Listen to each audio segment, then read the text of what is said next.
The Earth is an amazing blue planet, covered 75% with water, the essence of life itself. Without water, life would not exist. Water makes our planet unique in our solar system, and the presence of water is what astronomers look for in their search for life on other planets. Like the Earth, the human body is also, on average, 75% water. Without water, none of the processes that support life can exist. While we can go without food for many weeks, we can only live a few days without water. Yet only 2% of the Earth's water is drinkable, and billions of people worldwide don't have access to clean drinking water. In this video, you'll learn a lot about water.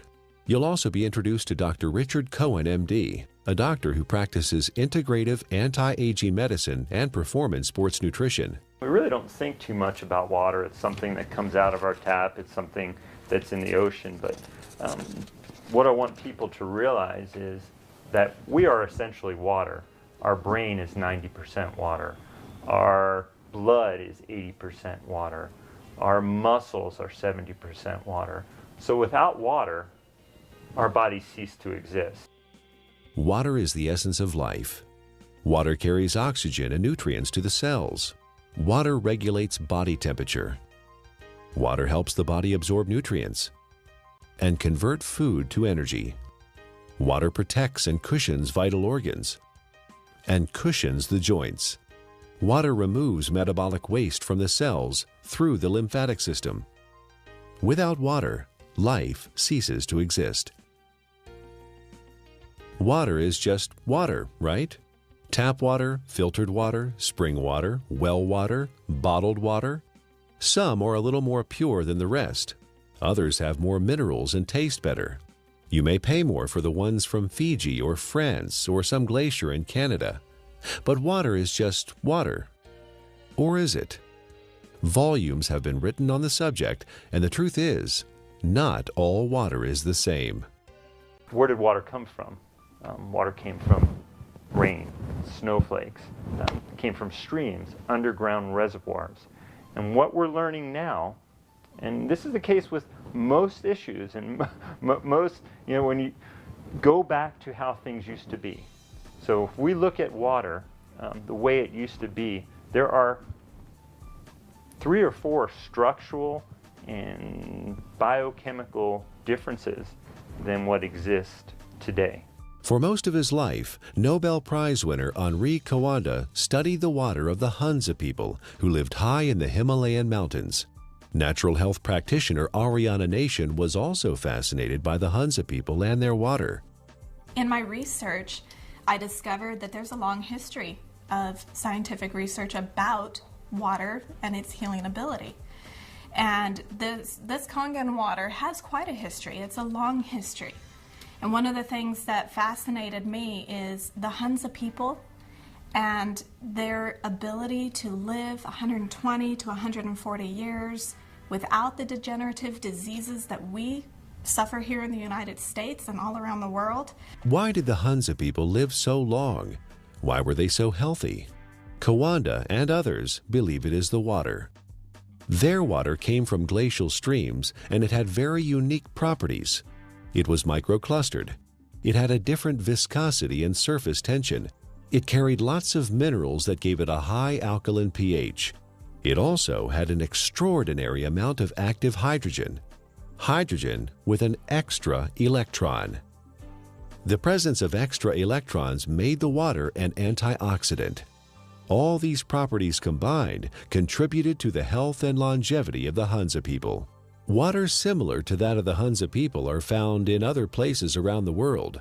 The Caucasus Mountains of Azerbaijan, the Xinjiang region of China, and the Andes Mountains are just a few. In research, the Russians and the French and a lot of people have researched this. They found that it's their source of water. And it's from the glaciers that surround the mountainous region where they live. The common denominator with all these different cultures that have this vibrancy is their source of water and the properties that that water consists of. When we look at natural water, there are 4 or 5 different properties that are critical. So while adding a mineral buffer to filtered water is certainly more beneficial to get some of these mineral salts into our body, it still doesn't create that same process of having these free electrons, to having the negative ORP, still does not create a microclustered state. Okay, and those three in and of itself, even if you're filtered, you're losing those benefits, or you're not gaining the benefits of what's seen with natural water. So while it's a small step to take, beneficial, as opposed to drinking acidic water, it's not providing the same benefits. Is the tap water we drink today anything like the glacial milk that the Hunza people drink? Not even close. It has lost most of its living energy properties as it has traveled through our municipal water system. It is free of pathogens most of the time, but now carries chlorine, fluoride, and chlorine byproducts. It is sometimes contaminated with radium, rocket fuel, and pharmaceuticals like birth control pills. If your pipes are old, your water may be contaminated with lead or other heavy metals. And if the water where you live is acidic, water treatment plants add lye or ammonia to make it neutral. Not exactly glacier milk, is it? Where going back to the natural state of water is essential and critical for health. But we haven't done that, have we? Instead, we came up with a better answer: bottled water. Last year, Americans spent more on bottled water than on iPods or movie tickets. $15 billion. Every year, we pitch 38 billion water bottles into landfills. Over $1 billion worth of plastic. Only 9% of plastic water bottles are recycled. 91% become litter or landfill. A large percentage of this trash finds its way to the oceans, where it ends up part of a floating island in the Pacific, twice the size of Texas. But you do understand chemicals and toxins in your water are not healthy. And we do understand that having a plastic dump the size of Texas floating around in the Pacific Ocean and now is broken down into micro little plastics and getting into fish and other animals is not a good thing. The environmental cost of bottled water is not just the trash it generates. It requires 2 liters of oil to make a 1-liter plastic bottle and transport it to the consumer. Spending thousands of dollars to ship water from Fiji to drink in the United States, and the energy that requires to do that is ludicrous. More than 1 million bottles a day of Fiji water, untouched by human hands, is produced in a country 6,700 miles away from California and transported halfway around the world for our consumption.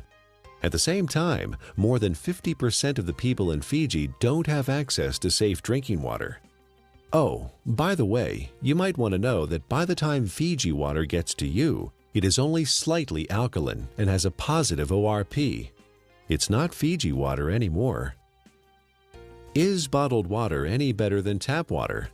Given what it costs, it should be, but it's not. In fact, a significant percentage has more contaminants than are allowed in tap water. Most of it is purified municipal tap water that has been cleaned up through reverse osmosis, which not only removes chlorine and other contaminants, but strips the water of all minerals. Reverse osmosis also wastes 4 to 10 gallons of water for every gallon produced. In Japan, RO water is known as dead water. Nearly all bottled water we tested came out as acidic.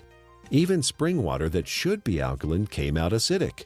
Even worse is that all bottled water we tested had a highly positive ORP, or oxidation reduction potential. Water that has a negative electrical charge, like the natural ancestral waters, is best. Bottled water may be clean, but it does not have the life-giving properties of natural water. Finally, there's the cost factor. It's hard to believe, but if you consume the amount of water you should every day from bottled water, you'd spend over $2,000 per year. Over 15 years, the lifespan of the best water ionizer on the market. That adds up to a lot of money. If the water we used at home cost what even cheap bottled water cost, our monthly water bills would run $9,000. $15 billion per year is spent on bottled water in the U.S. and over $1 billion worth of plastic ends up as trash. Is there a way to save the earth and save money at the same time? You know, spending $2 for a small 12-ounce bottle of water is, what is it, 5, 6, 7 times more expensive than fueling your car. Doesn't make sense, does it? Especially when you're buying water that is acidic. You're buying water that may be devoid of minerals. You're buying water that has a positive ORP that is damaging. Doesn't make sense, does it? Maybe there's a way to produce your own clean water. Well, it would be nice to have a glacier in our backyard, or it would be nice to have a fresh mountain spring that's just percolating out of an aquifer in the earth. Most people don't have that. But what we do know, interestingly enough, is in places where that does exist, one of the key components is this clean, natural-based water.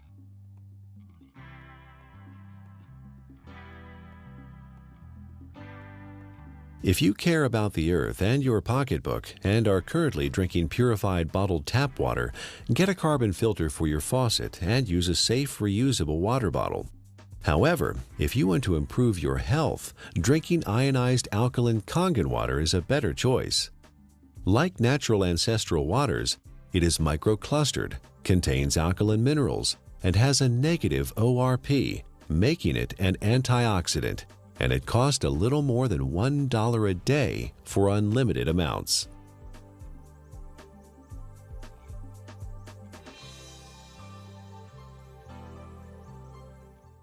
There's no doubt that the U.S. is experiencing a crisis in healthcare.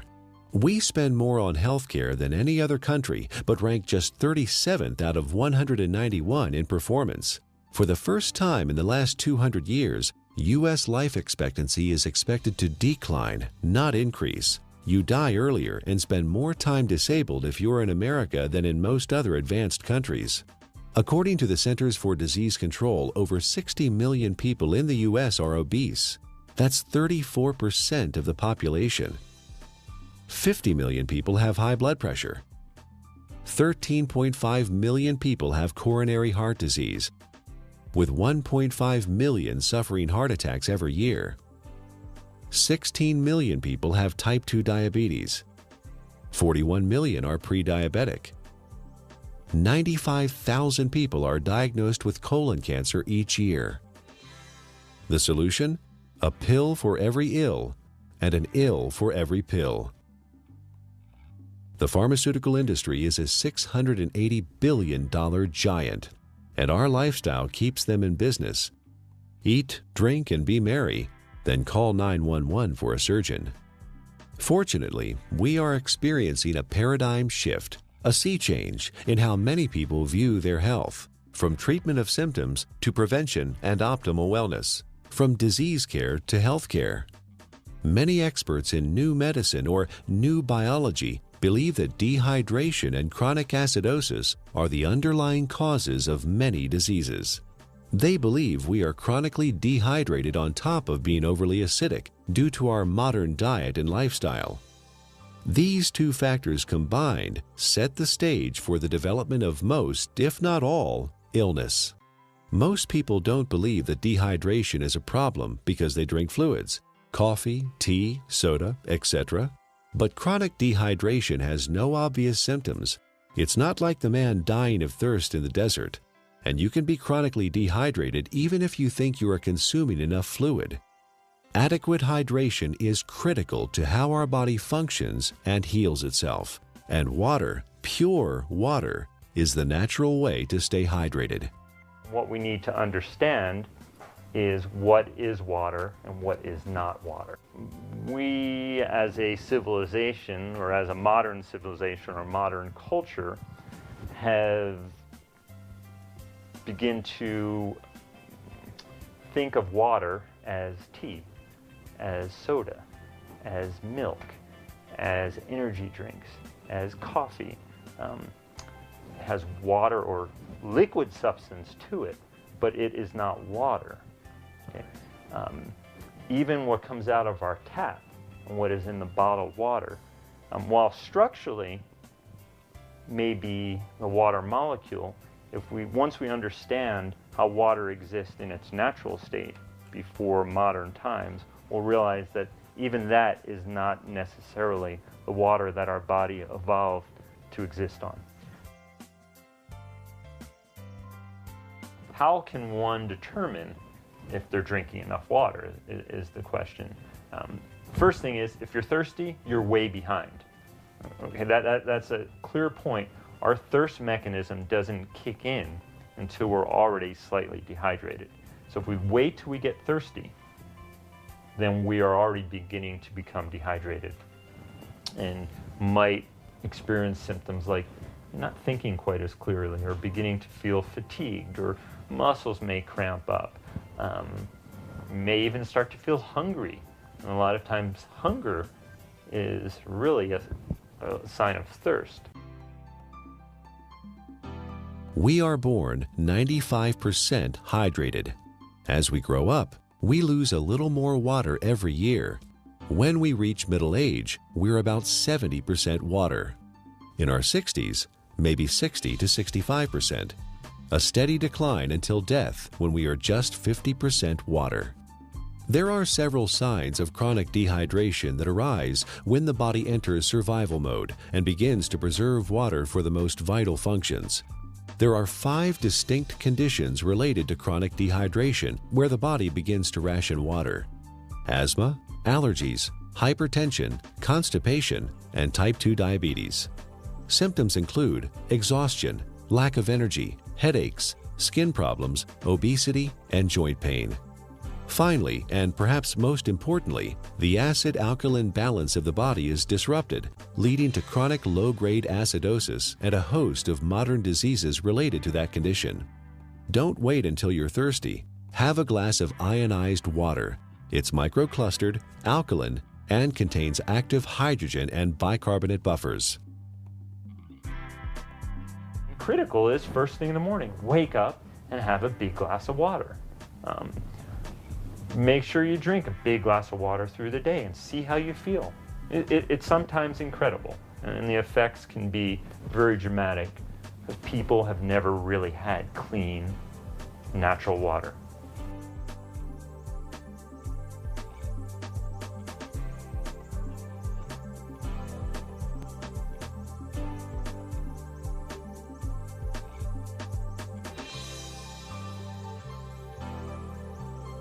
I want to use an example of an endurance athlete and specifically show the needs of hydration in the endurance athlete and how that also can relate to the everyday athlete. The person who's mowing their lawn and taking care of their kids, who is working, going to the gym, the weekend warrior, and how critical hydration is. We know that an athlete who is 1% dehydrated could have a 3% reduction in performance. Now, well, that doesn't sound like a lot. An athlete can spend hours and hours training, and in for example, a 1-hour event, a 3% reduction is almost 2 minutes. And that's the difference between winning or losing a race. One of the most important things you can do is to make sure you have enough fluid the night before. You cannot catch up the same day. When you're dehydrated, you build up lactic acid and you don't clear it. When you're dehydrated, the muscles don't receive the nutrients as effectively. When you're dehydrated, the cells, as we've talked about, don't communicate well with one another. When you're dehydrated, the oxygen carrying capacity of the blood diminishes.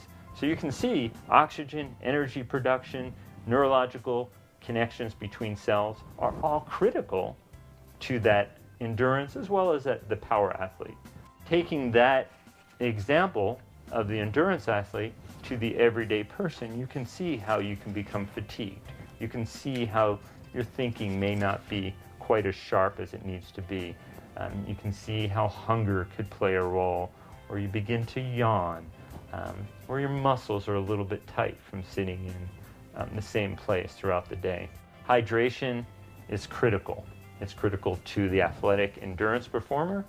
It's critical to the everyday endurance athlete who wants to make it from the morning to the night as effectively and efficiently as they possibly can. Alkaline ionized water is a great choice for hydration for competition athletes, recreational athletes, and everyday people because it is microclustered, and the free hydrogen and bicarbonates help neutralize acid buildup and toxins.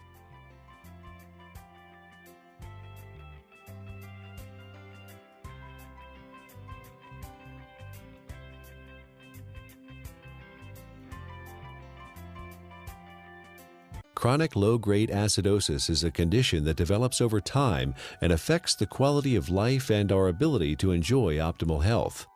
It starts with our diet, acid-forming foods and drinks. Our sedentary lifestyle, poor digestion, and poor elimination add to the problem.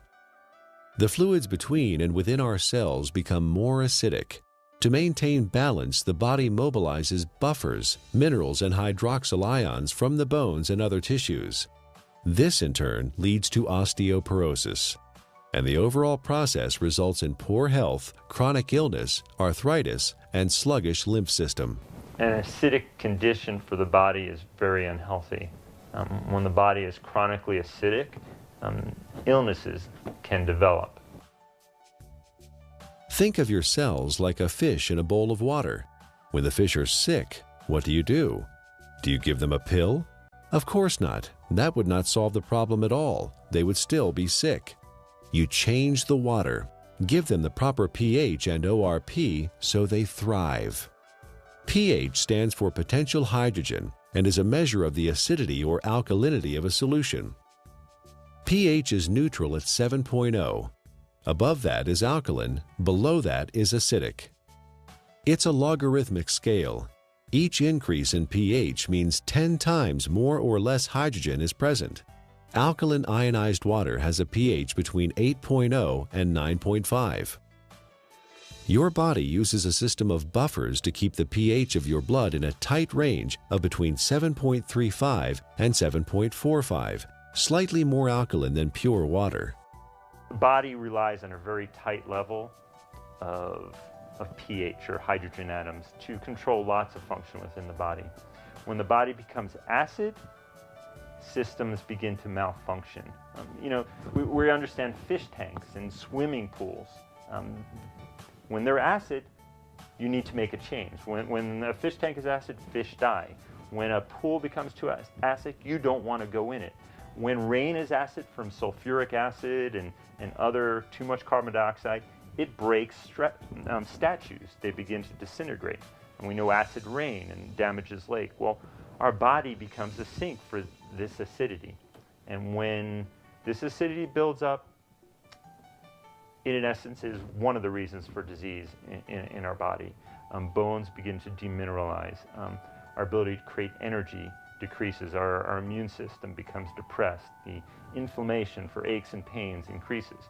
Not a good thing to be acid. Dr. Linda Frassetto has proposed a revolutionary hypothesis that obesity is an evolutionary adaptation. While at one time we were able to metabolize our food and dispose of the normal acid waste through our kidney and liver using the bicarbonate buffer system, the sheer amount of acid waste that the body must handle today has created a problem. In order to protect the internal organs from damage, the body has adapted and now stores acid waste in the fat cells, as well as turning it into cholesterol, uric acid, kidney stones, and other storage forms. In her book, The Chemistry of Success, Dr. Susan Lark describes the effects of chronic low-grade acidosis. First, you tend to tire easily and become fatigued, retain toxins and heavy metals, lack energy to achieve your goals, become more pessimistic, develop chemical sensitivities, experience stiffness and joint pain, brain fog, and chronic fatigue. Several long-term medical problems are due to chronic acidosis: high blood pressure, autoimmune disorders, cancer, heart disease, diabetes, and inflammation.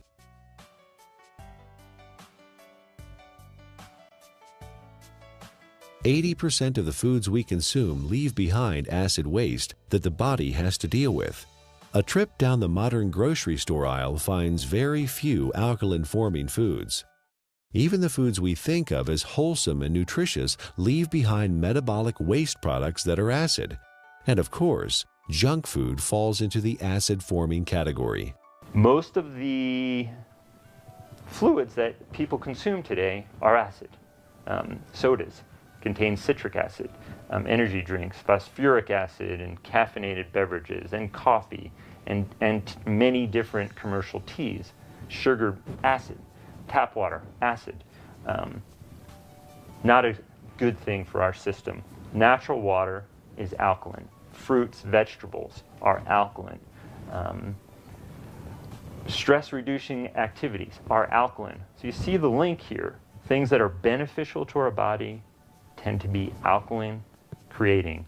It allows the body to buffer damage of its processes of energy production. In addition to our diet, there are several ways our modern lifestyle increases the acid load on the body. Physical and mental stress reduce oxygenation and blood flow and increase muscle tension. Strong emotions like anger, fear, hostility, anxiety, or excitement. Vigorous exercise, which produces lactic acid, pyruvic acid, and CO2, decreasing muscle pH. Frequent airplane travel with cabin air lower in oxygen and higher in CO2. Over-the-counter and prescription medicines and vitamins. All these things produce more acid for the body to deal with. Consuming more acid is like consuming and sucking life out of your system. You have a certain ability to buffer that, and you will break down. So water in its more alkaline state, it provides it more of a capacity, to handle some of the stressors of life that we face, or the choices that we face. Drinking ionized alkaline water, the equivalent of ancestral or glacial water, is an affordable, practical, and accessible solution to provide the body with a constant stream of alkaline bicarbonate buffers to neutralize acidity with no side effects. The cycle of wellness begins with a diet that contains more alkalizing foods and ionized alkaline water. Moderate exercise, good digestion, and complete daily elimination are also important. This leads to more alkaline fluids within and outside of the cells. Calcium and other minerals support bone density instead of being used as buffers. An alkaline body leads to better digestion, less illness, fewer colds or flu, a feeling of well-being, better lymphatic flow, more energy and stamina. Alkaline ionized Kangen water provides hydration, alkaline buffers, and antioxidant activity, which keeps the body in homeostasis, allowing it to heal itself.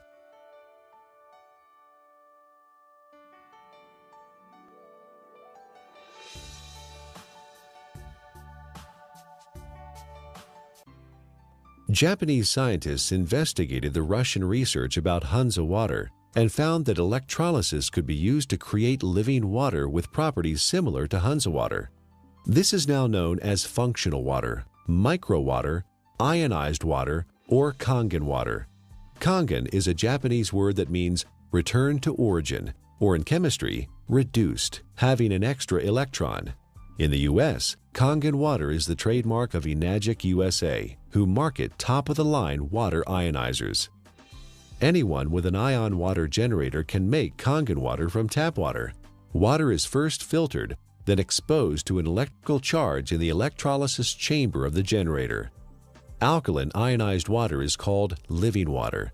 It is similar in atomic structure to the waters that the people of Hansa drink directly from glacial streams in the high Himalayas.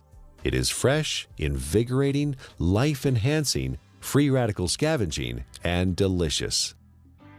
Full-scale development of water ionizers started in 1954, fueled by research at several agricultural universities on the effects of ionic water, especially acid water, on plants. Experiments on the human body followed, conducted by Japanese doctors and other scientists around the world. In Japan, hospitals and clinics have used purified, electrically restructured, ionized alkaline water for over 30 years to treat a number of disease conditions. Following efforts by Japanese medical doctors and agricultural doctors, the water ionizer was approved for medical therapeutics by the Japanese Ministry of Health and Rehabilitation in January 1966.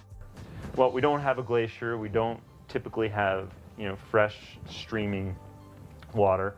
One way to do it, and this has been studied by the Japanese, is a process called ionization. It's actually running some electricity through the water, and it breaks the filtered water into some of the natural properties. It provides the microclustering. It increases the alkalinity. It provides a high ORP, or these free electron states, to the water. So in a lot of ways, we're getting some of the similar properties to natural base water. It even changes the molecular structure. We can see a more health-giving pattern when looked under an electron microscope. So ionization is an option and a choice for many people if you don't have a glacier. So the Russians discovered the property of the water, all these properties, and they developed an electrolysis system. They found a way to actually separate the water and get these properties. And the Japanese improved upon this process and improved upon it, and have come up with the best ionizer available now. And I really do appreciate the work that the Japanese have put into it because of the diligence and the care that these ionizers are made with. Numerous peer-reviewed scientific studies have been performed in well-respected universities and hospitals around the world, which show the benefit of alkaline ionized water. Some of those benefits are weight loss, releasing toxins and stored body fat, normalize blood sugar, support healthy colon function, resolve urinary tract infections, relieve asthma and chronic respiratory conditions, stop abnormal gut fermentation, reduce proliferation of candida, fungus, and undesirable microforms, reduce chronic pain, improve wound healing with oxidizing acidic ion water. The most important thing, we don't want to drink water that has pollutants, and that could be harmful to our system. So when we're drinking water, it would be nice to know that what you're drinking is clean. The first step to creating alkaline ionized water is to have clean source water.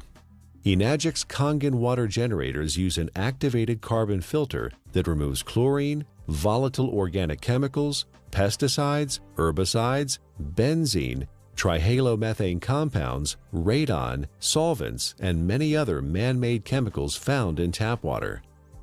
Ionized water is pure or virgin water. Everything water has been exposed to leaves an electromagnetic frequency signature or imprint. Ionized water is virgin water because the EMF have been reset. There are 4 very specific properties to these healing waters that are found in these mountainous regions that are flowing from the glaciers. And there's been a lot of research on this. The Russians discovered it, and they discovered a way to make it. And those 4 properties are, it's hexagonal, and what that basically means is it's shaped like a snowflake. You look at it under a microscope. It's beautiful. It's crystal structured. Ionized water has been restructured. The water molecules cluster in groups of 4 to 6 instead of the normal 10 to 15. Nuclear magnetic resonance has documented this difference. The reduction in cluster size helps the body absorb ionized water more quickly and efficiently. Also microclustered, micro meaning small clusters. It's broken down very small so the body can easily absorb it. It's very bioavailable. It was very alkaline. pHs around 9.5. Some were found at 9.0. So it really helped the body as far as not adding acid waste to the body and helping to keep the body very alkaline. You may hear a term, it's called clustering. The water molecules naturally exist in a cluster, and some people call it hexagonal, which would be 6. So they naturally exist in a cluster of 6 water molecules. The water as found through taps and commercial water sources is a much larger cluster of water molecules. There are many beneficial properties to that, and it enhances the body's ability to hydrate.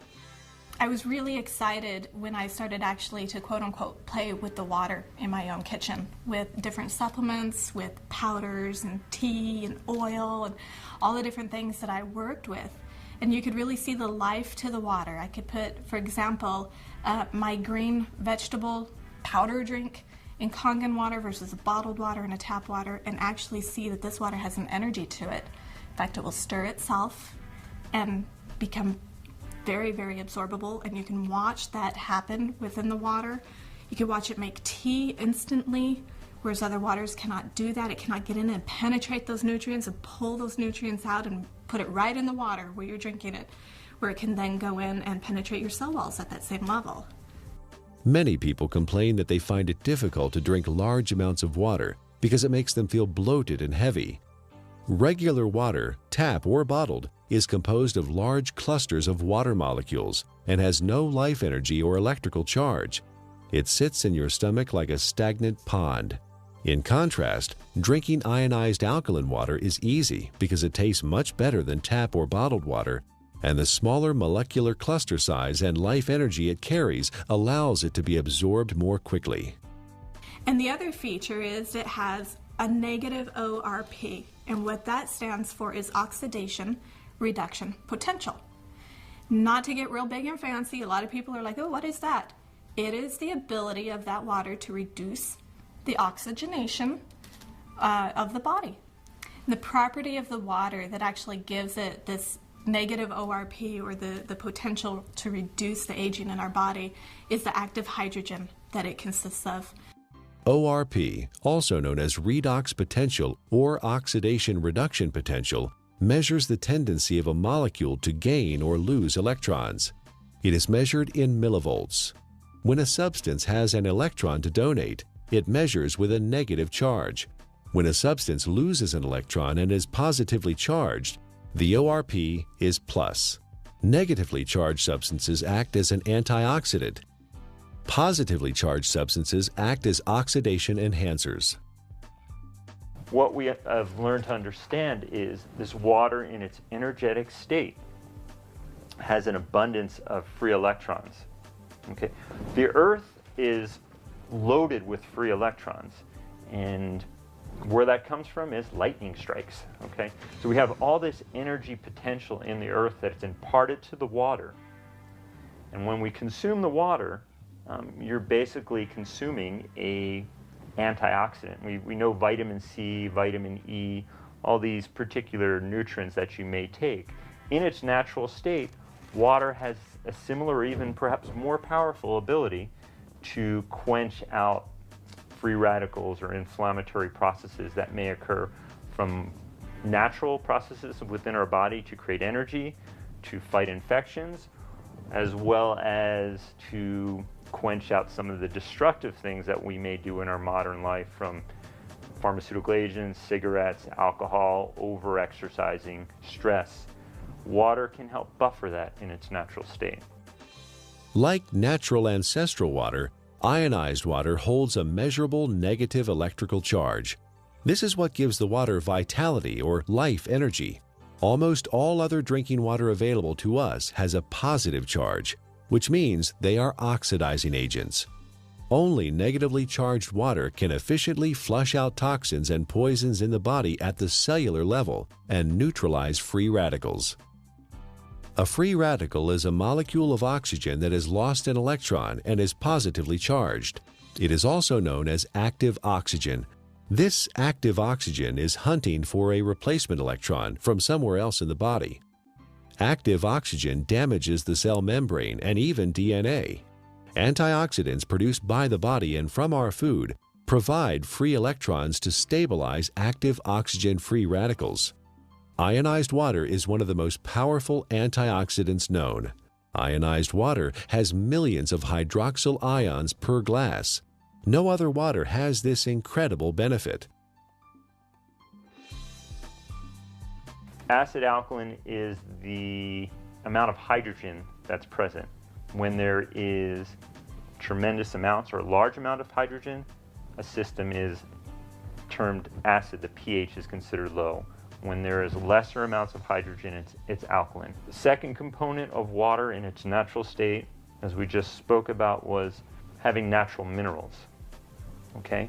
Right. Being able to get these nutrients which are critical to our health, and those don't exist for the most part in commercially bought or tap waters. Water in a alkaline state provides the body with a greater capacity to buffer some of the natural processes that stress the body, as well as the lifestyle processes that also stress the system. And drinking water in a natural alkaline state provides you with a substance that is not acid, that is not damaging to your system. So you can look at it from two different ways, eliminating all the unhealthful things that we don't even think about and consuming clean, natural base water. Is ionized alkaline water safe for anyone to consume? Certain medical conditions require fluid restriction, so you should follow your doctor's advice. For these people, because of the unique imbalances that are created, extra fluid is not processed well. So the standard conventional mechanism, don't take fluid because you can't process it. Let's minimize it. While the cells intracellularly are starving. See, the problem is that the fluids can no longer get into the cells effectively. Is it because people are not drinking or haven't drinking natural water? Certainly one component of it. It has to do with the health of the actual cellular membrane. So for these people, well, I don't want to say drink all the water you can, but I think you will find for whatever water that you can, or fluid that you can, by consuming water in a natural state, you may begin to enhance the intracellular component of the water and lessen some of that extracellular water that exists. And in doing so, you may find that your fluid intake may gradually increase, and that would be beneficial. How that helps your ultimate condition, obviously it is an unknown since there's many factors involved. But water in its natural state, microclustered, alkalinized, is going to give you, in essence, the most bang for your buck. Don't waste your fluid on coffee. Don't waste your fluid on energy drinks or sodas. Absolutely not. That's just going to make your condition worse. All water is not created equal. We encourage you to try ionized alkaline natural water. Ask the person who gave you this DVD for a free sample of Kangen water. For references and resources about the topics covered in the DVD, go to ionwatertruths.com.